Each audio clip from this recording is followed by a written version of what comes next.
Hello बच्चों, चलिए प्रश्न को पढ़ते हैं। एक समतल उत्तल लेंस का व्यास 6 सेंटीमीटर है तथा केंद्र पर मोटाई 3 मिलीमीटर है। यदि लेंस के पदार्थ में प्रकाश की चाल 2 गुणा 10 के घात में 8 मीटर प्रति सेकंड हो तो लेंस की फोकस दूरी है। दिए गए विकल्प हैं ए 15 सेंटीमीटर, बी 20 सेंटीमीटर, सी 30 सेंटीमीटर या फिर डी 10 सेंटीमीटर। चलिए सबसे पहले हम लिख लेंगे मूल अवधारणा।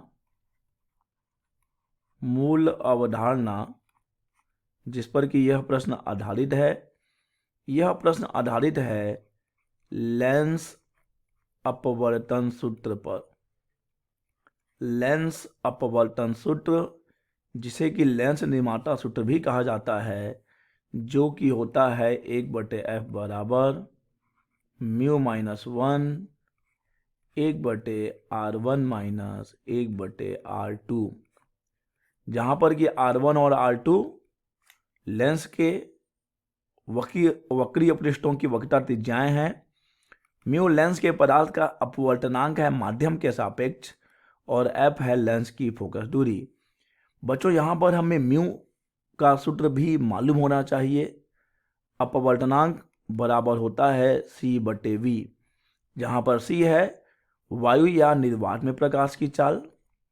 वायु या निर्वात में प्रकाश की चाल, वायु या निर्वात में प्रकाश की चाल भागित माध्यम में प्रकाश की चाल, भागित माध्यम में प्रकाश की चाल, माध्यम में प्रकाश की चाल,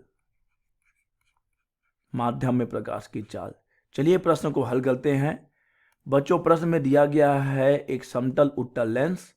तो ये रहा बच्चों, यहाँ पे जो आपको ये दिख रहा है ये है समतल पृष्ठ लेंस का, और ये बच्चों है उत्तल पृष्ठ, देख सकते हैं ये है इसका उत्तल पृष्ठ।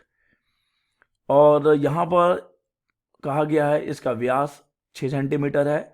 व्यास कहने का तात्पर्य है बच्चों की इसकी जो यहाँ से लेके यहाँ तक की मोटाई है, इसकी मोटाई और लंबाई जो है, इस लंबाई की बात हो रही है, ये 6 सेंटीमीटर का है बच्चों। तो ये 6 सेंटी नाम दे देते हैं, इसको नाम दे देंगे तो ज़्यादा सही रहेगा। मान लेते हैं कि ये ए है, ये बी है। तो ए और बी का जो मान दिया गया है बच्चों, ए बी बराबर दिया गया है 6 सेंटीमीटर, और केंद्र पर इसकी जो मोटाई दी गई है, यानी इसकी बात करें अगर हम मान लेंगे कि ये P है, तो यहाँ से P और इसको अगर हम नाम ले लें O का, तो यहाँ से हम देख पा रहे हैं कि PO बराबर है 3 mm के, और 3 mm यानी कि 0.3 सेंटीमीटर हो जाएगा। ठीक है बच्चों, तो अब हमें फोकस दूरी ज्ञात करनी है। इस माध्यम में, ये जो लेंस का वाला माध्यम है, इस माध्यम में प्रकाश की चाल दी गई है। इस माध्यम में प्रकाश की चाल है, यानी v का मान दिया है 2 गुणा 10 के घात में 8 मीटर प्रति सेकंड। चलिए पहले हम इस माध्यम का, लेंस के माध्यम का अपवर्तनांक ज्ञात कर लें। म्यू बराबर हो जाएगा c/v, और c होता है 3 गुणा 10 के घात में 8 वायु या निर्वात में प्रकाश की चाल बटे माध्यम 2 गुणा 10 के घात में 8।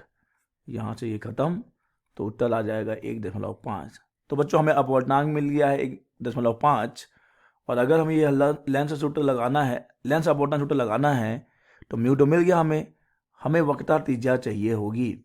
देखिए ये जो समतल पृष्ठ है, ए बी तो समतल पृष्ठ है, अगर इसे तो हम समतल पृष्ठ कह रहे हैं, तो समतल पृष्ठ है, इसकी वक्रता त्रिज्या तो बच्चों अनंत हो जाएगी।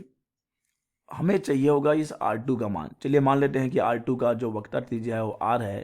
तो देखिए इसे हम कैसे ज्ञात करेंगे। R2 को ज्ञात करने के लिए देखिए मान लेते हैं कि ये हमारा कुछ ऐसा, और ये जो पृष्ठ है कुछ इस हो सकता है इस प्रकार के गोले का कुछ भाग हो। ठीक है, तो इसका केंद्र यहाँ कहीं होगा, और हम जानते हैं कि ये जो दूरी होती है यही होती है वक्रता त्रिज्या, इसी की बात कर रहे हैं हम। ठीक है बच्चों, तो हम देख पाएंगे कि यहाँ पर हमारे पास एक वृत्त बन गया है। तो इस वृत्त में हम देखें कि कहाँ पर है हमारी वक्रता त्रिज्या, तो हम देखेंगे कि ये वक्रता त्रिज्या होगी, जो ये जो दिख रही है यही तो वक्रता त्रिज्या है। तो यहाँ से आप ये ले सकते हैं या ये ले सकते हैं, हम ये ले लेते हैं। ठीक है बच्चों, ये हो जाएगी वक्रता त्रिज्या, इसी का मान r है। तो यहाँ पर हम एक समकोण त्रिभुज देख पाएंगे, एक समकोण त्रिभुज जिसका नाम हो जाएगा AP और इसका नाम रख देते हैं C से केंद्र हो जाएगा। तो त्रिभुज अगर APC में देखें तो देखिए ये पूरा AB 6 सेंटीमीटर का है, तो AP का मान कितना हो जाएगा बच्चों? AP का मान हो जाएगा उसका आधा, यानी कि केवल 3 सेंटीमीटर। ठीक है, केवल 3 सेंटीमीटर हो जाएगा। अगर हम देखें कि CP कितना होगा, तो बच्चों CP CO माइनस PO होगा, और यहाँ पे CO का मान तो R ही है, -0.3। ठीक है, यहाँ से CP आ गया। अब यहाँ पर एक जो समकोण त्रिभुज हमें दिख रहा है, समकोण त्रिभुज CPA में हम लगा देंगे पाइथागोरस के प्रमेय।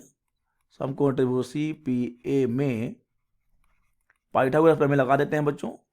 तो यहाँ देख सकते हैं कि ये तो 90 है, और कर्ण यहाँ पर AC है, तो AC का वर्ग बराबर आ जाएगा AC का वर्ग बराबर AP का वर्ग CP का वर्ग, AP का वर्ग प्लस CP का वर्ग। चलिए मान रख देते हैं AC वक्रता त्रिज्या है, तो R का वर्ग, और AP 3 है बच्चों, AP 3 है, तो ये 3 का वर्ग हो जाएगा, 3 का वर्ग धन CP का मान हमने देखा है कि R माइनस है 0.3, R माइनस 0.3 का वर्ग।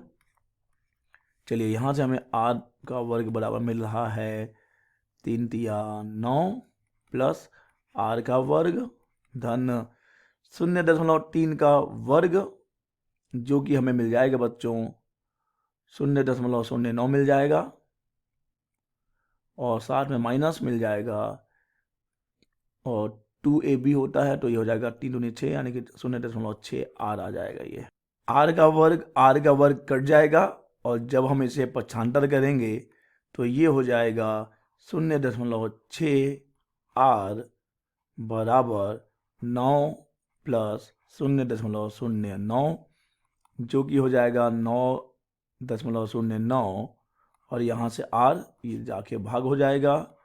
तो जब बच्चों हम इसे भाग देंगे तो हमें R बराबर मिल रहा होगा 15.15, यानी हम कह सकते हैं कि R का मान लगभग है 15 सेंटीमीटर।